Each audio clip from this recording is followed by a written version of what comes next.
how to transfer your Wix website to your client. So the first thing you have to do right here, you have to choose which one of the site that you want to transfer to your client, and then choose select and edit site. And then right here on your Wix dashboard, you want to go to your left of your screen and then search for settings right here. You want to click on it. And then on the search bar, you want to search for roles and permissions. Right here, you want to click on it. And then right here, as you can see, in the role, I am the owner of the website.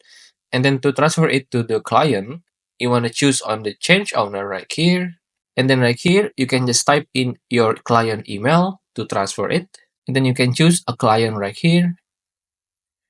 And then choose on continue. And then right here, you can just choose whether you will be a co-owner of the website or you want to fully transfer your website to another person and just create the copy for you in your account. I recommend to choose the co-owner and then click on continue right here. And then right here, you can just check mark it and then choose on transfer ownership. And then right here on the email of the client that you just transferred your website to them, the client have to click on this accept transfer and then the website will be transferred to them. And keep in mind that they have to create an account on Wix first and then accept the transfer. And they also need to have a subscription and pay for hosting if your website need a subscription and the hosting. And that's it. If you find this video useful, please consider like and subscribe.